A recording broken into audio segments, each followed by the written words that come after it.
Good bad ugly படத்தின் வெற்றியை தொடர்ந்து இப்ப அஜித்குமார் அவர்கள் GT4 ரேசிங்ல 2வது இடம் பிடிச்சிருக்காரு. இப்ப இந்த நியூஸ் தான் பயங்கர வைரல் ஆகிட்டு இருக்கு. இருந்தாலும் 2 நாட்களுக்கு முன்னாடி ஆக்சிடென்ட் ஆச்சு அப்படின்னு பெருவாரியா பேசப்பட்டுச்சு. இருந்தாலும் அந்த தடைகள் எல்லாம் தாண்டி அவர் வின் பண்ணிருக்காரு.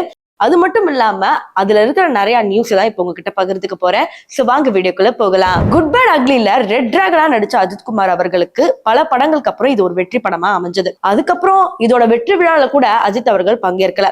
நமக்கு நல்லாவே தெரியும் அஜித்குமார் அவர்கள் எந்த ஒரு தனியார் பார்ட்டிஸ்லயும் பங்கேற்கவே இல்லை. இதுல பாவனி மற்றும் அமீரோட திருமணத்துக்கு வருவாரு அப்படிங்கிற மாதிரி எதிர்பார்க்கப்பட்டுச்சு.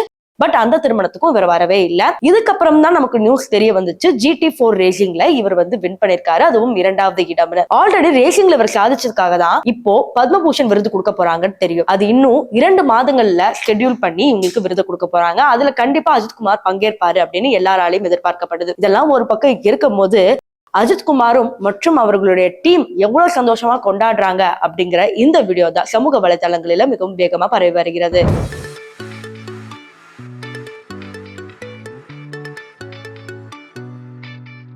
என்னதான் இது ஒரு சுவையான வெற்றியா இருந்தாலும் அஜித்குமார் அவர்கள் இதுக்கப்புறம் படங்கள்ல நடிப்பாரா அப்படிங்கிறது ரொம்ப சந்தேகமாவே இருக்கு. ஏன்னா ஒரு சில விமர்சகர்கள் என்ன சொல்றாங்கன்னா அஜித்குமார் அவர்கள் ஃபுல் அண்ட் ஃபுல் ரேசிங்ல ரொம்ப கான்சென்ட்ரேட்டா இருக்காரு. இதுக்கு முன்னாடி படத்துல நடிச்சிருந்தாரு. அவருடைய பணம் லாபத்துக்காக படத்துல நடிச்சிருந்தாலும் இதுக்கப்புறம் அவரோட பேஷனோட தொடங்கி அதுல இருந்தே அவர் போக போறாரு. எப்படி விஜய் அவர்கள் பாலிடிக்ஸ்ல இப்ப பேஷனேட்டா இருக்காரோ அதே மாதிரி அஜித்குமார் அவர்களும். சோ குட் பேட் அக்லிக்கு அப்புறம் வர படம் தான் கடைசி படமா இருக்கும் அப்படிங்கிற மாதிரி ஒரு சில பேர் சொன்னாலும் அஜித்குமார் அவர்கள் இப்ப வரைக்கும் எந்த ஒரு பதிலும் தெரிவிக்கல அப்படிங்கிறது தெரிய வருது. சோ அஜித்குமார் அவர்கள் ஒருவேளை அடுத்த படம் கடைசி படமாக இருந்தா நீங்க அதை எப்படி ஃபீல் பண்ணுவீங்க அப்படிங்கறது கமெண்ட் செக்ஷன்ல சொல்லுங்க.